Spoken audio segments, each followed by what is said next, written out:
Friends, CKD stock market news channel में आप सभी का स्वागत करता हूं। आज आपके सामने टोटल 30 म्यूचुअल फंड की बात करूंगा। ये म्यूचुअल फंड जो लोग नए मार्केट में इन्वेस्टर हैं या जिन्होंने अभी तक मार्केट को जाना नहीं है, तो एक बार उनको डायरी निकाल करके ये सारे म्यूचुअल फंड्स अपनी डायरी में नोट करें और टाइम टू टाइम इनको ट्रैक करते रहें विद ड्यू रिस्पेक्ट। ट्रैक करने से मेरा मतलब है जब मार्केट के अंदर आपको पैनिक वाली सिचुएशन देखने को मिले, लोग बोलने लगे कि भाई मार्केट गिर गया है, मार्केट गिर गया है, तब इसकी चाल को नोट करें, इसके रिटर्न को नोट करें, किस तरीके से इसमें फ्लक्चुएशन आता है। ये सारी चीज़ें जब आप देखेंगे, एक पेपर पे लेकर के आ जाएंगे, तो बहुत अच्छे से आपको चीज़ें और भी अच्छे से समझ में आएंगी। फिर भी किसी भी म्यूचुअल फंड का इन डेप्थ एनालिसिस करना हो, इस चैनल पर मैं लेकर के आता हूँ। कोई आपके अंदर डाउट हो तो उसको भी कमेंट बॉक्स में रखिएगा।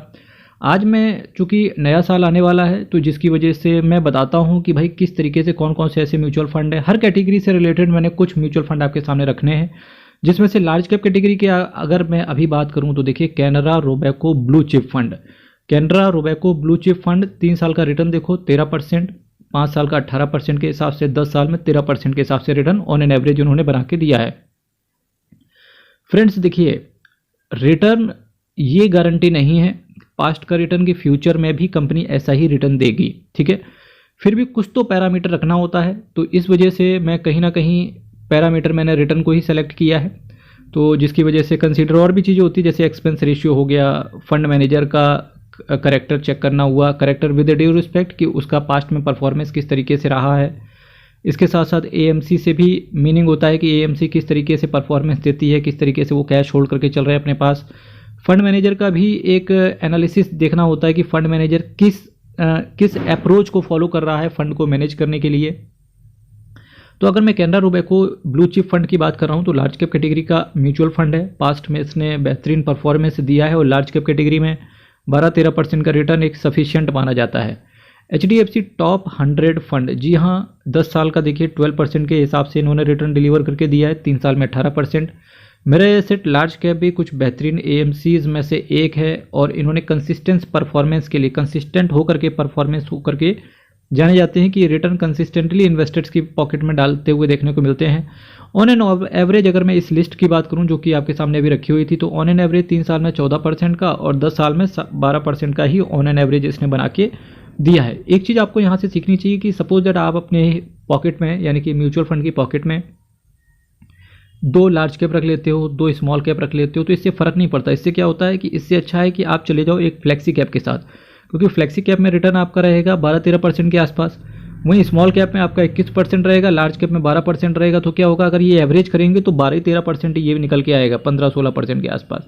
तो आप एक में बहुत ज़्यादा रिस्क ले रहे हो, एक में बिल्कुल रिस्क नहीं ले रहे हो, तो इस तरीके को थोड़ा सा सोचें। ये भी एक नज़रिया होता है मार्केट में। जैसे कि जो मैंने आपके सामने ऊपर 3-4 म्यूचुअल फंड आपको बताए, तो उन सभी म्यूचुअल फंड का जो एवरेज हो गया वो 10 साल में 12% हो गया। अब एक आदमी ये सोच सकता है कि यार क्यों ना मैं केवल एक ही म्यूचुअल फंड में पैसा डालूं। फिर भी डाइवर्सिफाई करना इस वजह से म्यूचुअल फंड को भी जरूरी हो जाता है कि आपको नहीं पता कि कौन सा म्यूचुअल फंड किस तरीके से रिटर्न बना के देगा। हो सकता है कोई म्यूचुअल फंड उस कैटेगरी में 7% दे, लेकिन वही म्यूचुअल फंड सेम कैटेगरी में हो सकता है 15% दे दे। तो जिसकी वजह से डाइवर्सिफिकेशन भी इंपॉर्टेंट हो जाता है। नेक्स्ट बात करेंगे मिड कैप कैटेगरी में, तो एडलवाइस मिड कैप को सिलेक्ट किया है आज मैंने। PGIM इंडिया मिड कैप, लोग बोल सकते हैं कि PGIM India mid cap return अच्छा बना के नहीं दे रहा है, पर अगर अभी आप चेक करें 3-4 महीने से कंसिस्टेंट आ गया है इसके अंदर कि भाई रिटर्न देने में फिर से इन्होंने आगे। एक्चुअली क्या होता है, एक फंड मैनेजर का एक तरीका होता है, फंड मैनेजर की एक अप्रोच होती है, वो अप्रोच तभी काम करेगी जब उसका टाइम आएगा। तो PGIM इंडिया का हो सकता है शायद वापस से टाइम आ गया हो। SBI मैग्नम मिड कैप, जी हाँ, SBI AMC तो एक ऐसी AMC है, हर क्षेत्र में कहीं ना कहीं ये जाने जाते हैं, और मैंने यहाँ पर मिड कैप कैटेगरी में डाला हुआ है SBI magnum mid cap. Category का एवरेज करेंगे तो 10 साल में 17% का कैटेगरी एवरेज रहा है। फ्लेक्सी कैप कैटेगरी में बात करेंगे तो HDFC flexi cap, Kotak flexi cap, Parag Parikh flexi cap. Parag Parikh flexi cap की अगर बात चल रही हो, पराग पारिक की बात ना हो, नेक्स्ट टू इम्पॉसिबल जैसा दिखता है। और 10 साल में देखिए कैटेगरी ने भी केवल 13% का रिटर्न डिलीवर करके दिया है। जबकि देखो मैं आपको जब इंडिविजुअल बात करता हूं तो कितना रिटर्न आता है पराग पारिक से, 17%, 16%, 20%। वही जब आप एवरेज कर देते हो रिटर्न कितना निकला, केवल 13%। ये हिडन ट्रूथ हैं जो कि आपको जानने चाहिए। फोकस्ड या सैटेलाइट फंड की बात करेंगे तो SBI focused fund, Sundaram focused fund, और कैटेगरी का एवरेज देखिए 13% के आसपास ही निकला है। स्मॉल कैप कैटेगरी में बात करेंगे तो निप्पॉन इंडिया स्मॉल कैप, भाई साहब पिछले 10 सालों में बात करेंगे तो समीर राज साहब निपॉन इंडिया एएमसी को मैनेज करके चल रहे हैं, specially Nippon India small cap को। क्या क्या हेड्स ऑफ है ऐसे फंड मैनेजर के लिए, इनका अप्रोच के लिए कि मार्केट में उतार चढ़ाव देखने को मिले, फिर भी कंसिस्टेंसी के साथ रिटर्न इन्होंने डिलीवर करके दिया है। एसबीआई स्मॉल कैप को भी हेड्स ऑफ देना पड़ेगा सभी को, और कि 21% का इन्होंने भी ताबड़तोड़ तरीके से रिटर्न डिलीवर करके दिया है।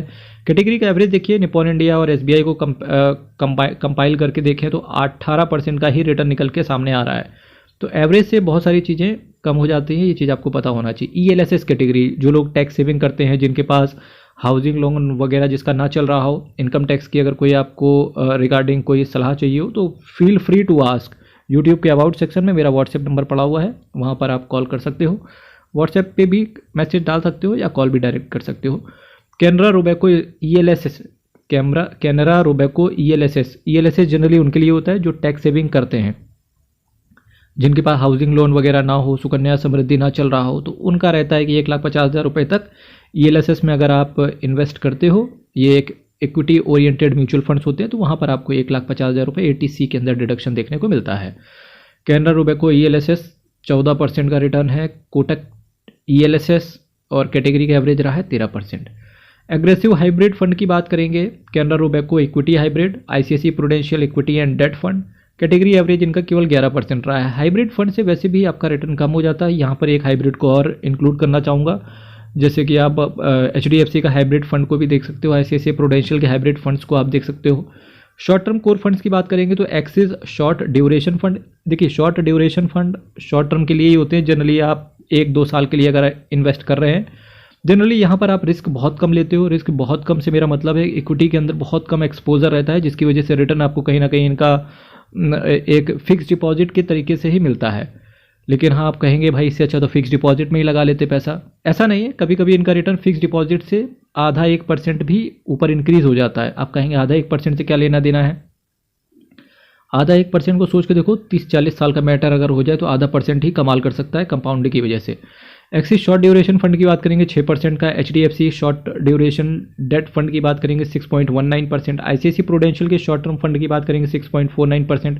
साथ ही साथ ये भी बताना चाहूँगा कि जब फिक्स डिपॉजिट आप जितने लंबे टाइम के लिए कराओगे उस पर उतना आपको एफडी पे कम इंटरेस्ट मिलता है।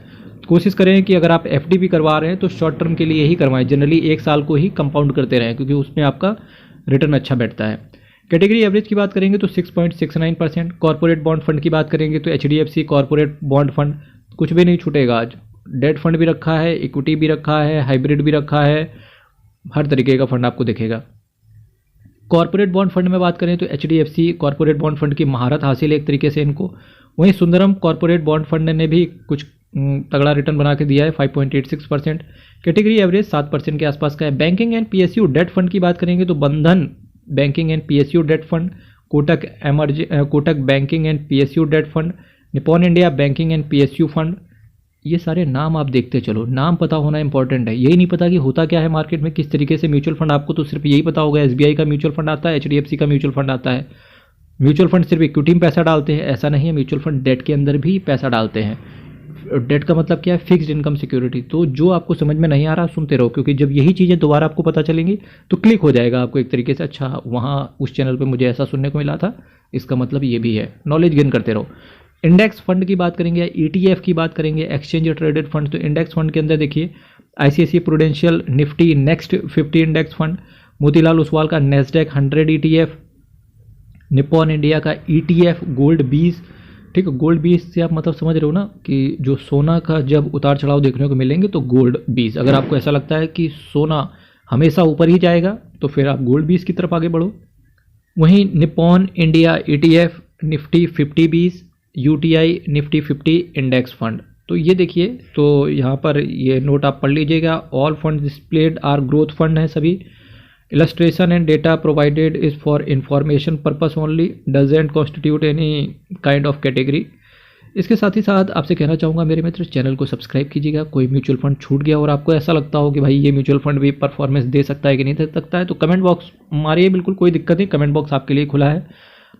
न्यू ईयर आने वाला है भाई साहब, अब ऑलमोस्ट कितने 20-25 दिन ही केवल बचा हुआ है। अच्छे से मनाइए, नए साल की अच्छे से शुरुआत करेंगे। चैनल को सब्सक्राइब कीजिएगा, वीडियो को लाइक कीजिएगा। हर हर महादेव, अयप्पा शरणम, हरि शरणम। बहुत बहुत धन्यवाद।